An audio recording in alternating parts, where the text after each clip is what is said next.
My first exposure to compost was in my dad's garden. That little dude is me. And yeah, I know, Dad and I kind of look alike. He's gone now, passed several years ago. And although I hated working in his garden growing up, that's probably where the seed was planted in me. Anyway, back to compost. Dad always had a lot of room for compost.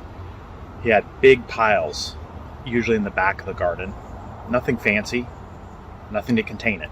My interaction with a compost pile, Dad's compost pile, was generally bringing a stainless steel bowl of kitchen scraps prepared by my mother out of the kitchen and then throwing them on the pile in the back garden. Dad never made me turn the piles as part of my garden chores, and I have to admit, I was never that observant. So I'm not sure if he ever turned the compost, but I don't think so. In the height of summer growing season, the pile inevitably would end up with pumpkin vines or melon vines or other goodies that just volunteered themselves. The first compost pile of my own was at my residence, where I no longer routinely garden, but I still live there. I remember the neighbor beyond the back corner fence coming out on their deck, which overlooked that corner where I built my compost bin. They were sniffing around, wondering what they were smelling. What was going on over there?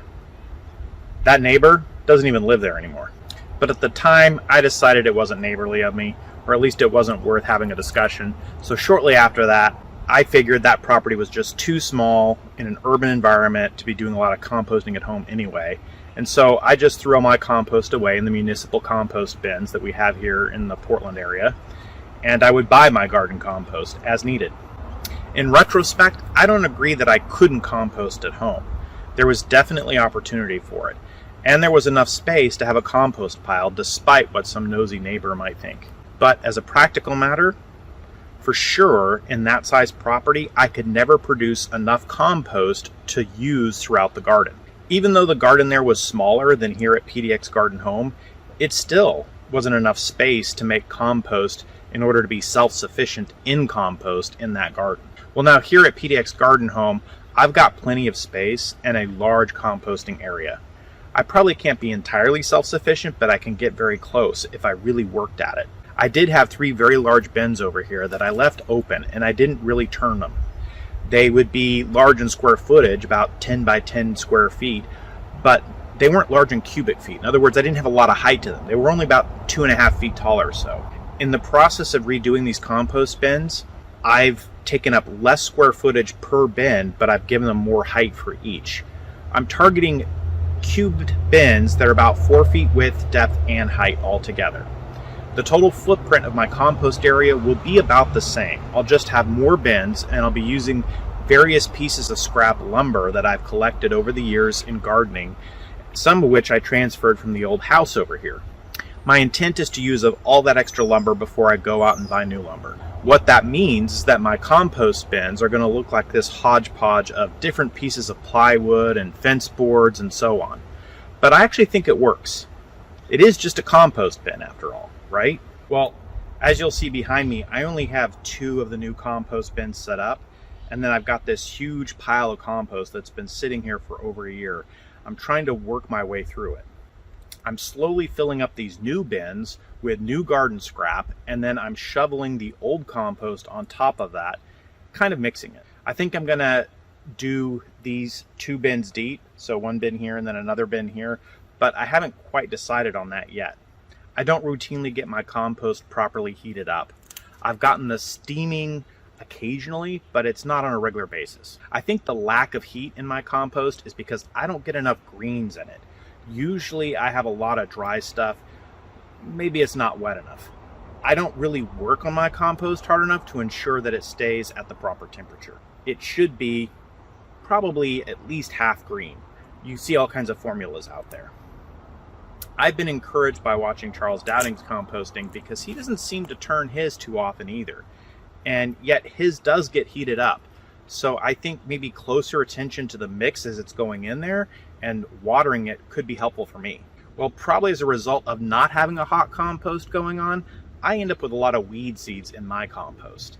I generated enough compost a little over a year ago to be able to put out a bunch in the garden beds this last year, and it cut my compost purchased about in half. What I purchased last fall and into January for this year's garden, I cut that in half. But when I spread the compost, I spread a bunch of weed seeds. I'm going to keep trying, but I think this next time as I try, I'll just test one bed at a time. I'll just do one bed, I'll see how it goes. I'll use the rest of my compost as kind of an initial layer, but then I'll finish it with some purchased mulch that I think might otherwise, if I put enough down, suppress the weeds that are in my compost. One of the advantages to using your homegrown compost is avoiding the persistent herbicides that end up in a lot of municipal waste streams. I've seen a lot of stories in the Portland gardening boards that I usually look at. I usually see those on Facebook, and they talk about how composting compost from various sources have essentially ruined people's gardens, temporarily at least, due to being contaminated with these weed killer chemicals. From what I've read, it sounds like these things might be persistent for like a 2-year run if you end up with some of that in your garden beds.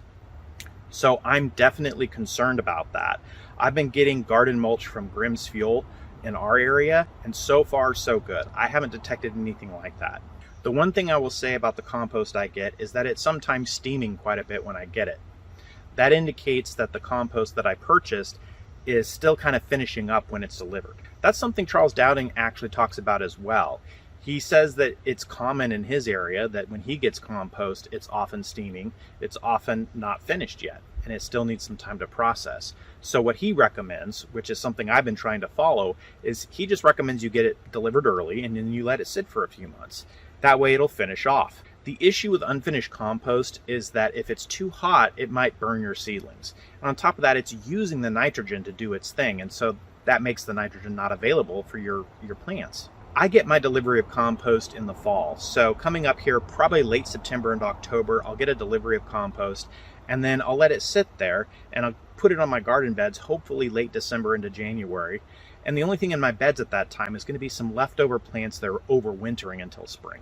Well, circling back to the pervasiveness of weed seeds in my compost, when it comes to plant matter, I compost everything. There's a lot of people who will say, oh, this plant is invasive, this weed is invasive, this particular weed is really bad, so don't put it in your compost, just throw it in the garbage. I don't do that. I just put everything in the compost and I let it decompose. So yeah, that probably results in me getting some of those weeds coming back on me in the garden. Really, I guess when you consider all the weeds that I put in my compost, about a third of my green biomass is probably weeds.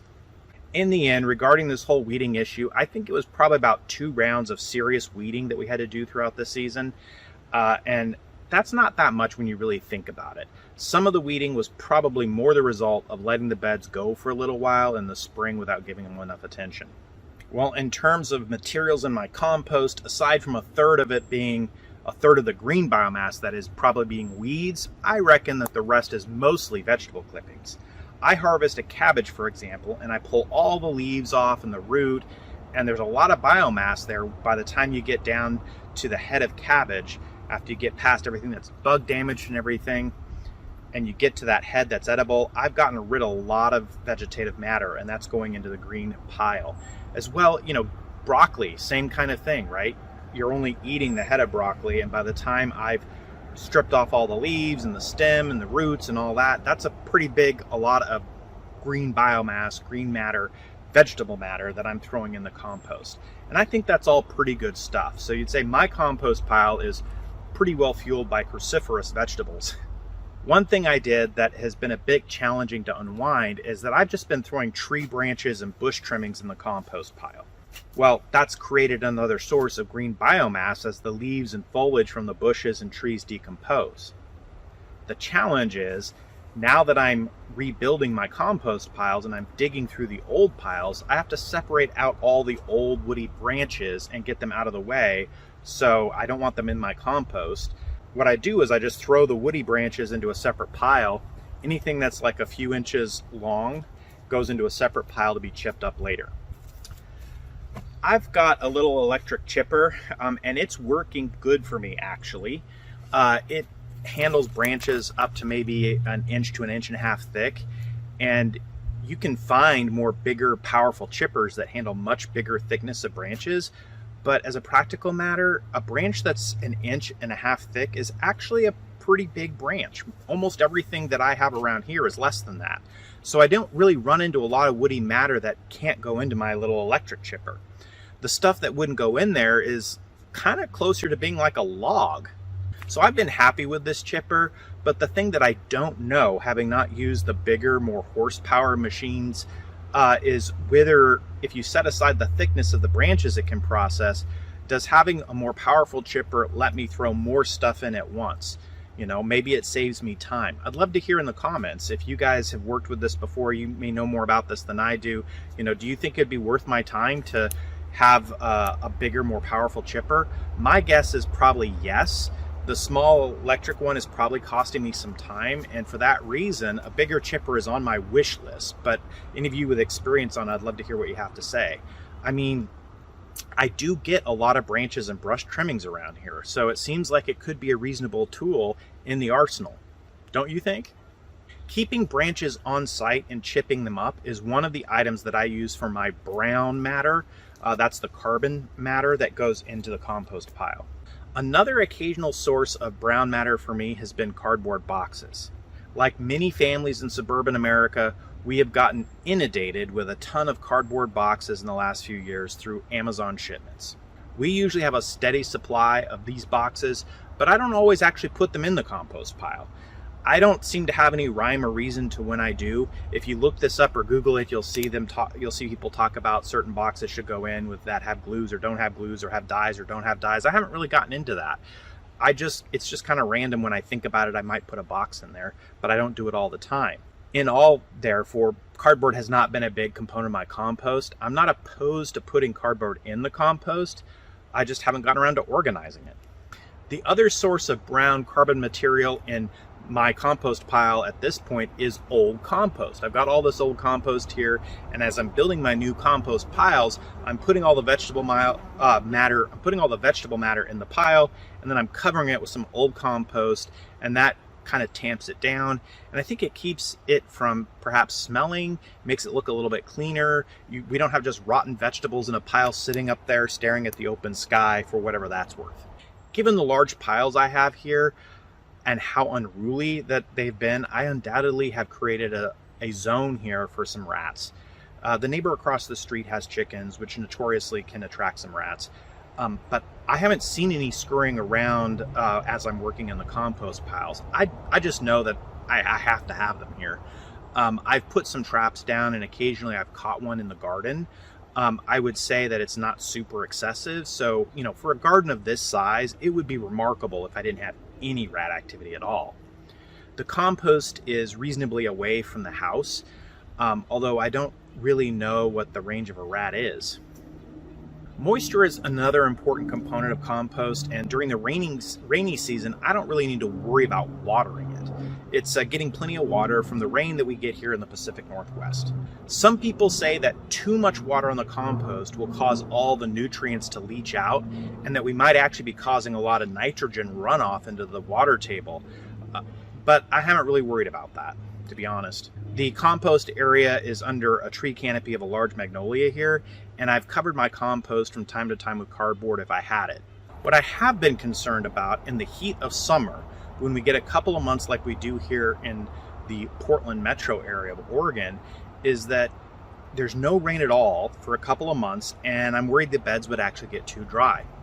And as I dig through the old compost over here to create these new beds, these new piles, I'm starting to see as I dig through this that it is fairly dry. And so I water the compost like I water my garden beds. I think of it like I'm growing my vegetables in the garden beds and I'm growing soil over here in the compost area. I guess I should talk a little about the use of compost, my use of compost in the garden. I mentioned earlier that I put down a bunch across the beds last year, and I actually was able to cut my purchase of compost from outside the property in about half by the amount of compost that I had generated over the year before.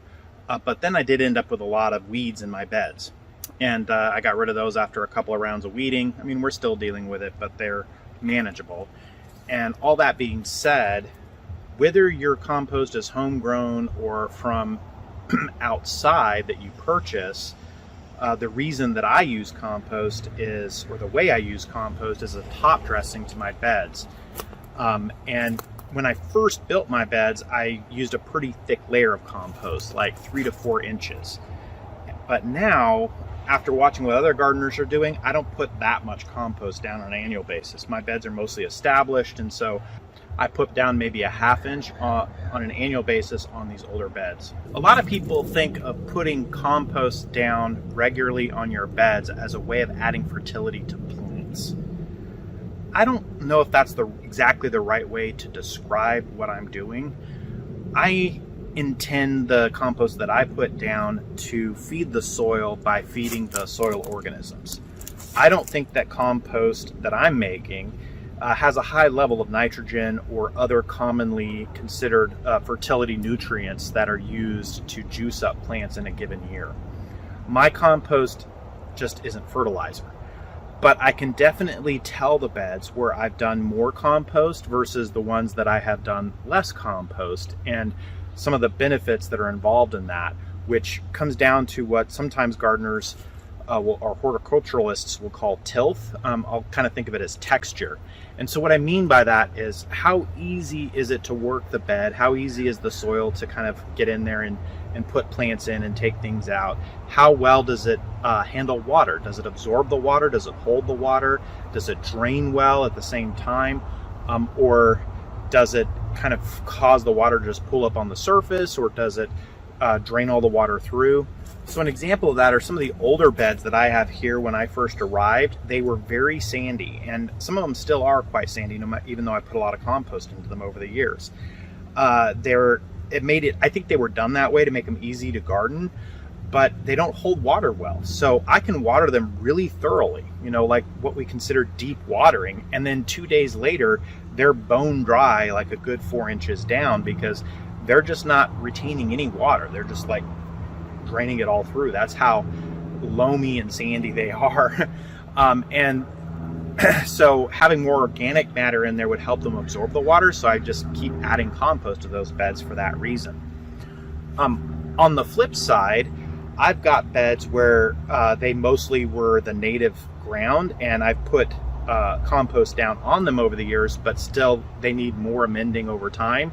And if I go and I poke those beds with my stick to put in a new plant, I can't get it in there because it's hard.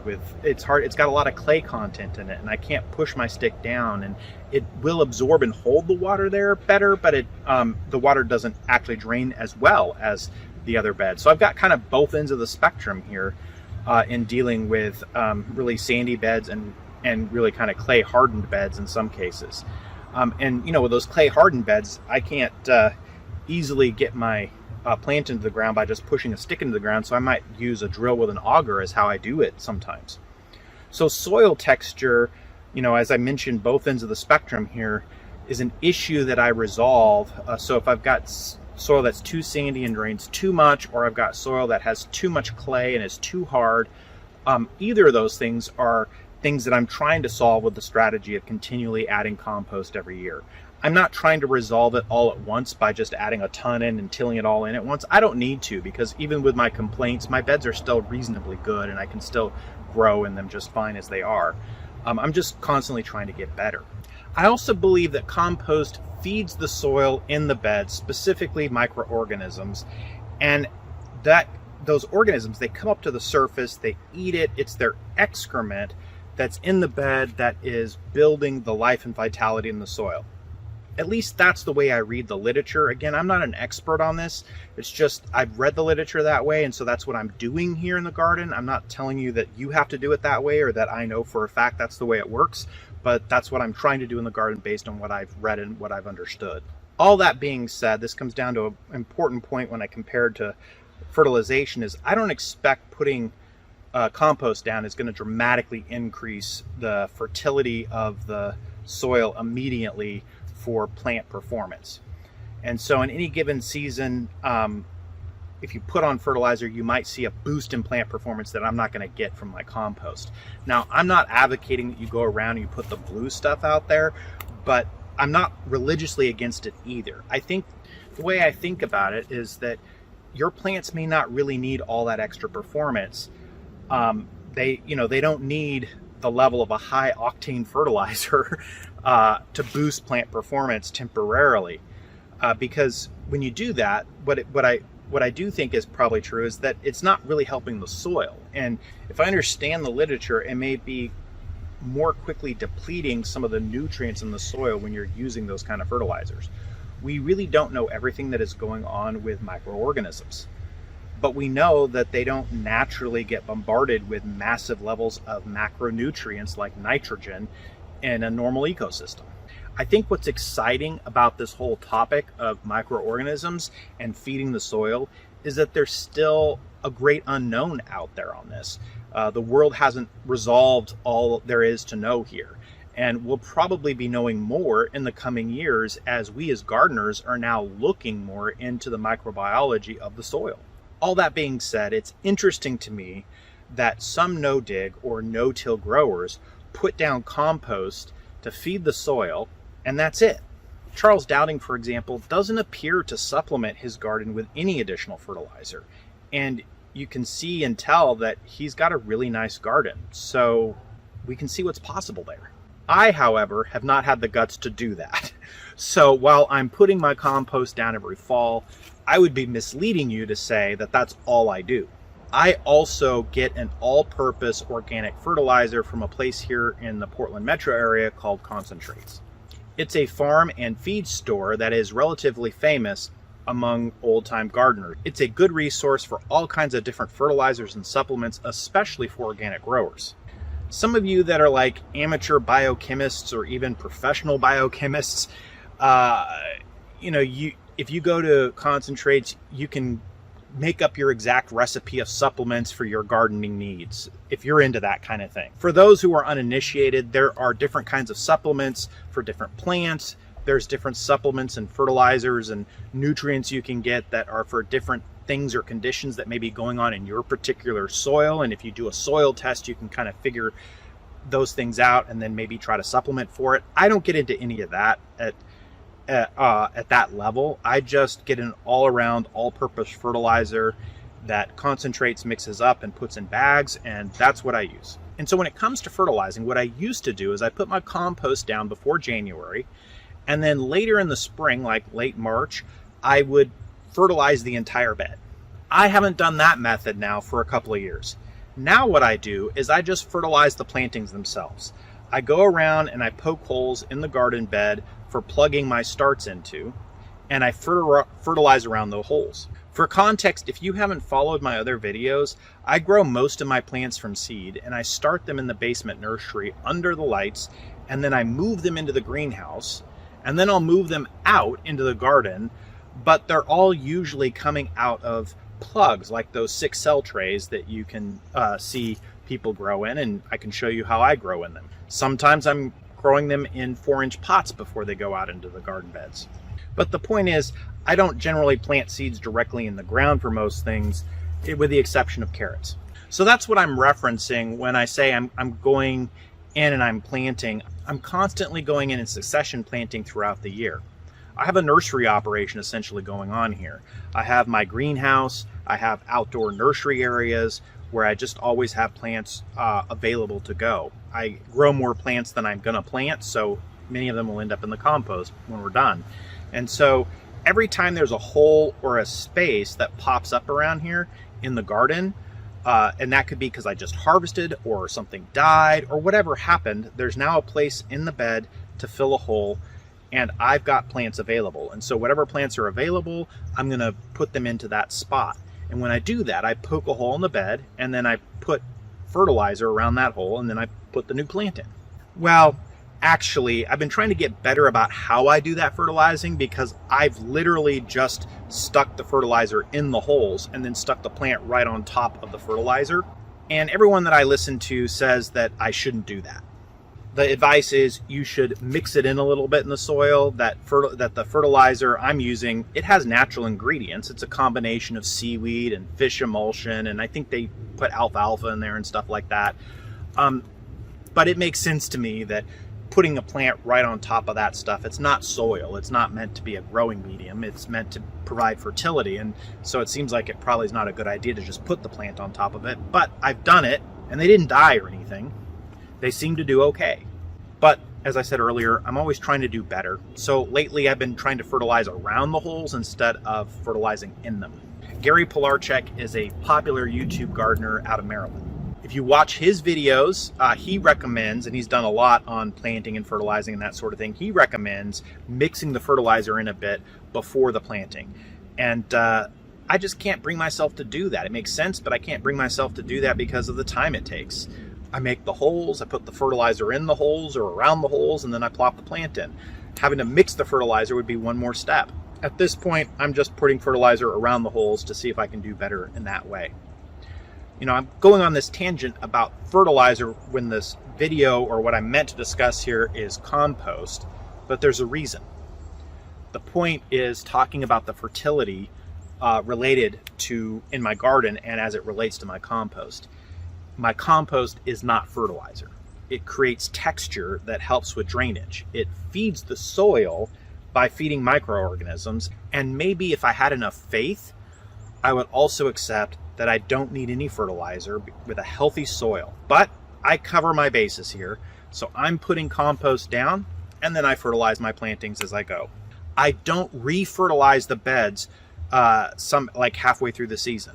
Just like I don't blanket fertilize the bed anymore for spring planting, I don't come back and blanketly re-fertilize a whole bed. I just let the fact that I'm succession planting and I'm fertilizing around the holes as I succession plant, that is the re-fertilization that happens in this garden. So there you have it. There's my composting journey, what I've done in the past, what I'm currently doing now. And like everything else around here, I don't claim to be the expert. I'm just sharing with you how I do it and what it does for me. And hopefully this inspires you to see what you can possibly do. And perhaps you can even do better than what I'm doing here.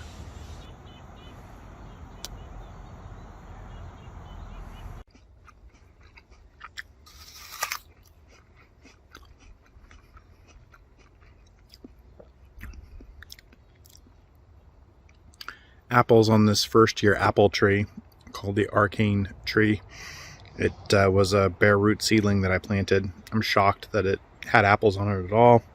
Back in the spring, commenter said that, you know, apples on a new tree this young would not survive or wouldn't work out. I agreed. I thought that made sense to me. Probably wouldn't or shouldn't work out, but actually this is the only tree that has good apples this year. Well, here's what I'm harvesting this week. Tomatoes are finally in. They're about a month behind, but they're coming in strong now. Eggplants, peppers, squash, cucumbers, beets. We have some plums from one tree. Onions is something I continue to find out in the field. We got most of them harvested a month ago or so, but I keep finding miscellaneous ones here and there. Broccoli continues to go strong, and kale is our main harvest every single week. From the garden, I've got shishito and poblano peppers on the salmon. And then I've got potatoes, eggplant, garlic, onions, rosemary, and thyme roasted in the pan.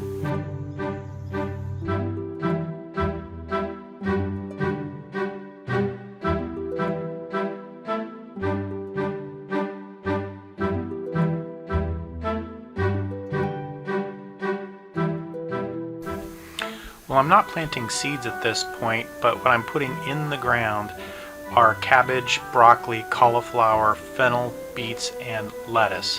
I'm a bit skeptical that I got my timing right, so let's cross our fingers and see how this does over the next couple of months.